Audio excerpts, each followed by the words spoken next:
What's up, everybody? Chris here from Chris Gates Fitness, back with another episode, and I want to thank you specifically for joining in. This week on the podcast, we are going to be talking about 6 tips that I have to offer you in terms of getting fit for summer. And all 6 of these tips are rooted in a lot of the strategies and techniques that I use with my clients. These are things that we put into practice on a daily basis and a weekly basis to achieve success. And generally speaking, we're trying to do one of 2 things or both, which is burn fat and build muscle. So I think this is going to be really useful. I'm excited to share these tips with you, and I hope you find them helpful as well. Before we dive in, I do want to remind you that I am releasing this on April 5th, and excited to say that today I am officially expanding things with my coaching business, and I'm opening things up to additional clients. Finally at the place where I can be able to work with more people. And if that's something that you would be interested in, I really encourage you to reach out in whatever way is convenient to you. I'm on basically every social media platform. So Twitter, Facebook, Instagram, LinkedIn, TikTok, wherever you are located, you can get in touch with me there if you would like. On my website, chrisgatesfitness.com, there's a coaching page that links to the coaching application form where you can formally submit an application if you're interested in some coaching on your fitness and nutrition. There's also a contact page there, and you can email me if you'd like at chris@chrisgatesfitness.com. But I'm super excited, and I hope you are too. And like I said, even if you just have questions that you want answered about what the coaching process looks like, I would love to talk to you about it. So with that said, let's talk about some of these techniques I use with my clients. So this will give you a little bit of a look into how things work and what type of strategies we put in place. Okay, tip number 1 is going to be about strength training. And I want to talk about the importance of strength training because oftentimes, as we are in spring and approaching summer, oftentimes the goal is to slim down, right? You want to slim down and get that beach body, whatever that looks like to you. But generally speaking, it means losing some weight, losing some body fat, and looking a little bit leaner. And a common approach that most people take to lose that type of weight and lose body fat is to do cardio. Go to the gym, get on the treadmill or the spin bike or the elliptical, and do hours and hours and hours of cardio every day, every week. And that, honestly, what I've found is it has not been and is not the best approach for most people, because the reasoning is overall people just aren't doing enough strength training to begin with. And when you think about what that beach body or that slimmed down version of you looks like, you're probably thinking that there is, some, I hate saying toned. Toned is not a word I like to use because I think it's overused and I think it's misused a lot. But like a lot of people say, I want to slim down and look toned. Well, in order to look toned, you need to have some muscle mass underneath your body fat that you burn off, right? You need to have some type of strength developed so that when you lose body fat, you slim down and you look the way that you want to look.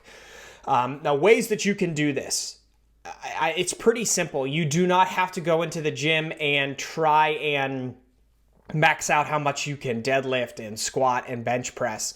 Sometimes people hear strength training and that's what they think. They think like powerlifting. And that's not the case. Strength training, quite simply, means lifting weights or lifting against some type of resistance. Strength training can even mean body weight exercises. But what I want to encourage you to do, with strength training being so important and building muscle being so important for you to get that look, that physique that you're looking for, train the major motor patterns. So what I want you to do is focus on pushing, pulling, and squatting. And I'm going to break down what each of those means. So pushing, we'll start there. Pushing generally means you are training the chest, shoulders, and triceps. So pushing weight in front of you or pushing weight up above you And it can even mean, in some cases, pushing weight down, like if you're doing tricep extensions where you're pushing the weight down. So something really simple could be just doing some type of compound pushing or pressing exercise, like a dumbbell chest press. You could get on a pressing machine at the gym if you're more comfortable with machines. You could also do a shoulder press or a shoulder press machine, something that's getting you pushing weight. That's what I want you to find and hammer home at that. Number 2, pulling. So pulling exercises typically involve the back and the biceps. So think of things like rowing into your body or lat pull downs. It could even be barbell rows off the ground. We also consider bicep curls to be pulling exercises because you're pulling that weight up as you curl the dumbbell up. So an easy one here for pulling exercises is simply do some rows. Every gym has some type of machine that allows you to do, maybe a seated row where you're rowing a cable into your torso. You could also find a machine that has you rowing in towards your body. Heck, you could even grab a dumbbell and do one-arm dumbbell rows where you have your knee and your arm up on a bench and you're rowing up towards your body. Anything that has you pulling weight is going to be great.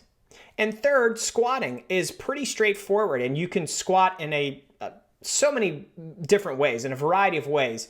There's the traditional squat with a barbell, and if that's something that you're used to, that's a great one. But you don't have to do barbell back squats. You can do goblet squats where you grab a dumbbell and you hold it up about chest height right under your chin, and you do squats that way. You could also do box squats with that dumbbell where, if you're new to doing squatting exercises, having a chair or a box underneath you to get down, squat down, hit that box, take a second, and then stand back up. That's great. Those are really good exercises. And if you're even more of a beginner than that and you don't feel comfortable with squatting with weight just yet, do body weight squats. That's considered strength training as well.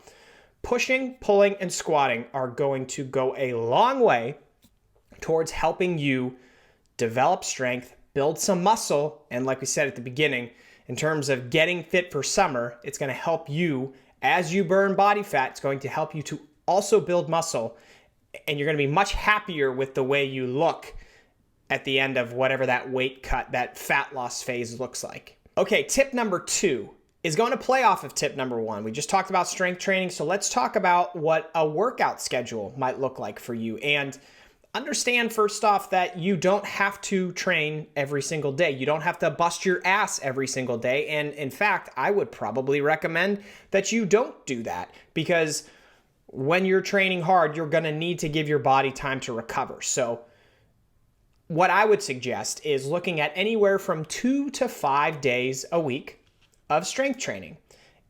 You could go 6.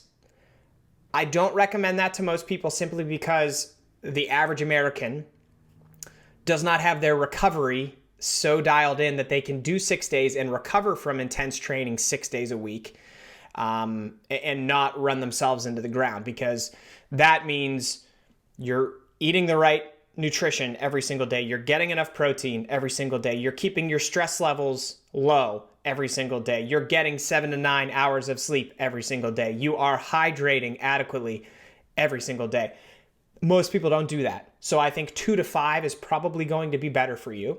And that's because we give at least 2 full days a week towards rest and recovery. And your body is going to thank you for that, and your progress will reflect that over time. You will see good progress because you're giving your body time to respond and adapt to the training that you're throwing at it. So let's walk through what some of these different workout schedules could look like. And we'll start with 2 days a week. If you do 2 days a week, I think you have 2 options here, okay? One of them could be do a upper body day on your first day and do a lower body day on your second day. Now, the other option is you could do 2 full body days and just space them out so that you have enough rest and recovery in between to be able to hit the same muscle groups a few days later. Those are your options for 2 days. For 3 days, I think the best option is going to be a push, a pull, and a leg day. And that kind of goes back to what we were just talking about, pushing, pulling, and squatting. So on your push day, you would have a whole day dedicated to pushing exercises, which, as we talked about before, are training the chest, shoulders, and triceps. You'll have a pulling day, so push and then pull. On your pull day, you will focus on the back and biceps. And then on your third day, lower body day or leg day, you're going to focus on the lower body. So glutes, quads, hamstrings, calves, stuff like that. That's your 3-day split. If you do a 4-day split, I think a really good option for you would be to do a upper body day and a lower body day, and then have rest, and then follow that up with another upper body day and another lower body day. You could also do push-pull legs, and then after some rest, do a total body day. But I really think that upper lower is probably going to work out best for you. And a 5-day split. What I really like to do with my clients, if we're doing 5 days of intense strength training, is at the beginning of the week, hit an upper body day and then follow that up with a lower body day. And then we make sure we have a rest day right after that. And then the following 3 days, we can hit push, pull, and legs, and then another rest day. So upper, lower, rest, push, pull, legs, rest. We want to space out our rest days to make sure we're getting adequate recovery in between all of these sessions. So those are your options. 6 days a week, I will give this to you. And again, I don't recommend it, but I will give it to you in case you're the type of person that really has recovery dialed in. It's pretty simple. Push, pull, legs, and then a rest day. Again, I don't highly recommend that one. And there is no 7-day workout split because you should not be strength training 7 days a week. Now, in addition to those, obviously you can do some low intensity cardio type of workouts that it shouldn't really matter as much when you schedule them throughout the week, as long as you're keeping it lower intensity, because if it's low intensity, it's not going to really negatively impact your strength training. So things like walking, a light bike ride, anything like that should be perfectly fine. If your cardio days are more intense, then I would rethink how all of this comes together. If you have 1 or 2 cardio days that are really intense every week, then you should probably look at a strength training routine that is maybe 3 days a week.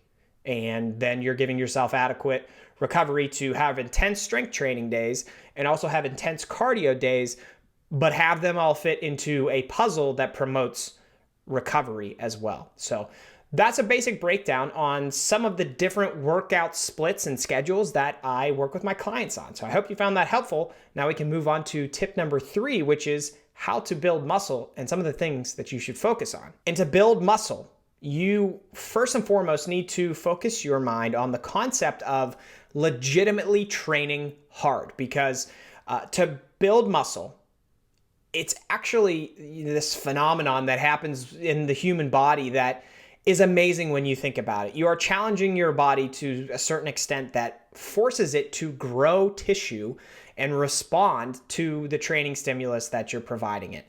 And as you might imagine, when you throw a intense training stimulus at your body, it responds, it adapts, it grows, and then you have to continue to increase that training stimulus and train harder and harder and harder over time to continue to encourage your body and force your body really to grow, adapt, recover continually.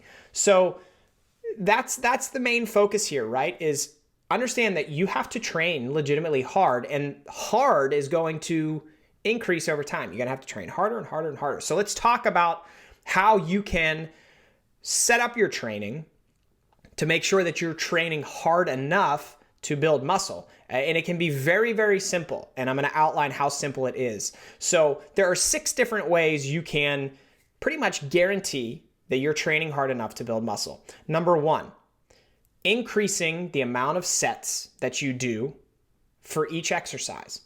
And I want to provide that with the caveat that I don't mean if you're doing 5 sets of bicep curls this week, then that means next week you should do 15.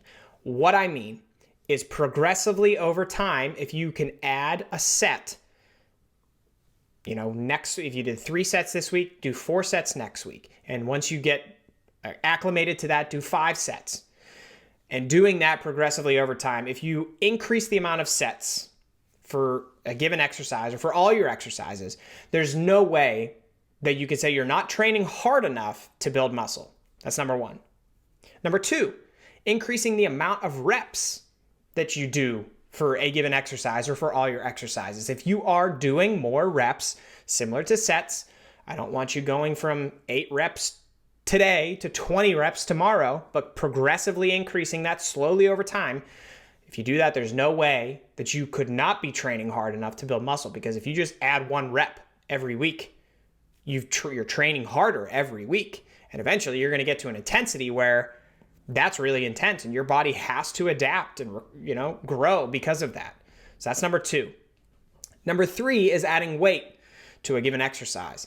And this is one where it's not practical for everything, because some of those muscle groups that are small, like let's say your lateral raises, right? Your lateral delts.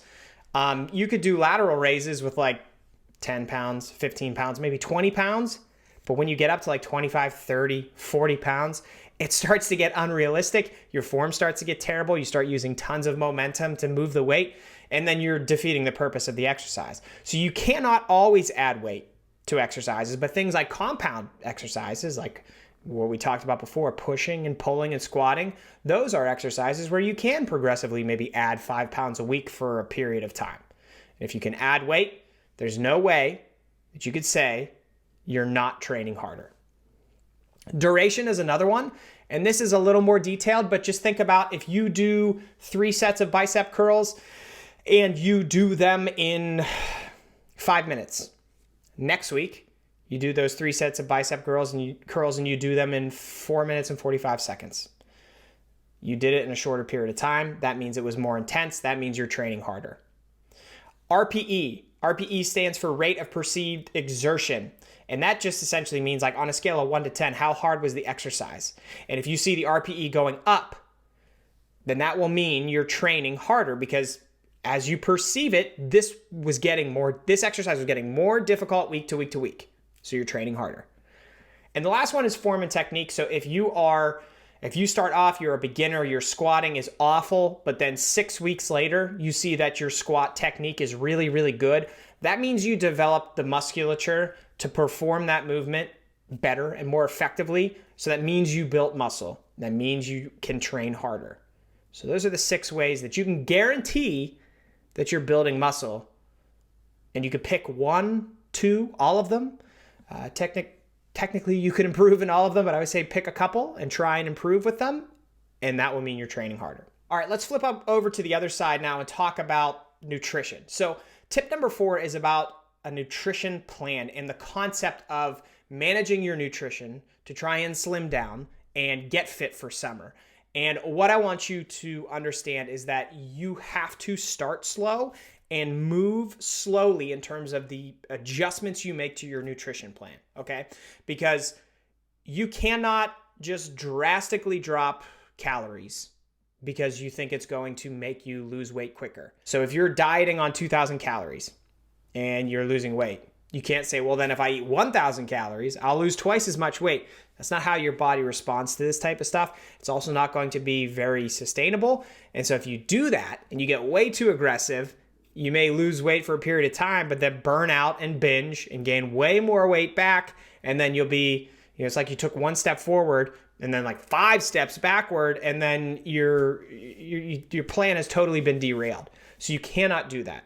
Make something that's sustainable for yourself. Make something that you believe you can do long term. I don't care what people are telling you on the internet. I don't care that people say keto is magic. I don't care that people say carnivore is going to transform your body. I don't care what any other fad diet or plan or product you see marketed says. I want you to look at your relationship with food and figure out what seems sustainable. Chances are it probably means including some of the foods that you still love, right? So that you can still have them. Because if you abstain from everything, it's not going to be realistically something you can do long term, generally speaking. Go slow, make small incremental changes over time, and again, make it sustainable.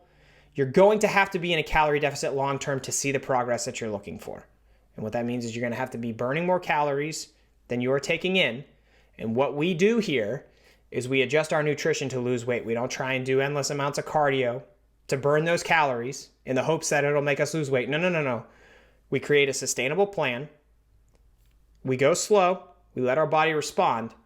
Give yourself time. Tip number 5. So I just mentioned being in a calorie deficit long-term. Well, let's talk about some ways that you can do that. As we know, calorie deficit is burning more calories than you are taking in via food every day. There are 2 approaches that I think work really well. One of them is just a daily calorie deficit. And what that means is you have a select amount of calories that you are supposed to eat every day. And that's how many calories you eat every day. And we know that if you do that, you will be in a calorie deficit. You will see your weight come down over time. And that doesn't mean that you eat at this one number and you always lose weight. No, that will change. As your weight goes down, your calorie deficit, you're going to have to lower your calories. But it's just one number every day, simple, straightforward, and easy to understand. Calorie cycling is a little more flexible, and I think this approach is probably best for a lot of people because say you're dieting on 2,000 calories every day. That's your calorie deficit. But if you look at that across the week, your weekly calorie deficit would be 14,000 calories, right? So you could take that 14,000 calorie number and kind of manipulate it and redistribute the calories to put more calories on this day and on this day.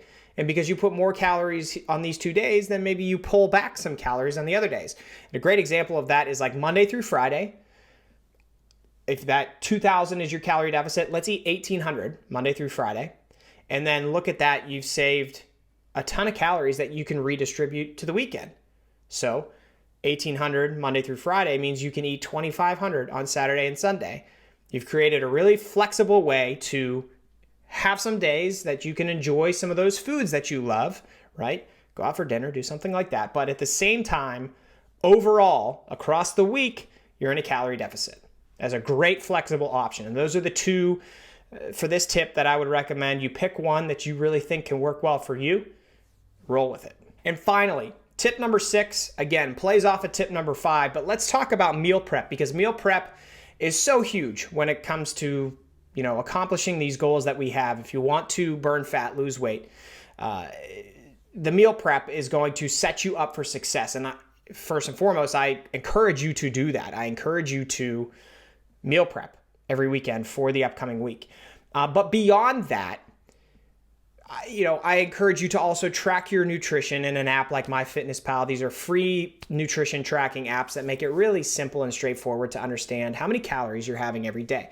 And when you use one of those apps, you can actually look ahead in the week. So if you prep all this food on Saturday and Sunday for Monday through Friday, well then go into Monday through Friday and say, okay, Monday, I'm going to have 6 ounces of chicken for lunch. I'm going to have a salad with dinner. I'm going to put and so you can plug in those meals that you know you're going to have for the week. And then that's going to make it that much more straightforward and easy for you to understand oh, I have this many additional calories on Monday. What do I want to eat? I have this many additional calories on Tuesday. What else do I want to eat, right? You plug these things in ahead of time so that you know that you're having foods that are whole and nutritious and working towards your goals. And then you can also discover what maybe little hidden openings you have to add a few things that you enjoy, still stay within your calories, and planning it out ahead of time gives you that global view. And you can see it on paper, or in this case, in your phone.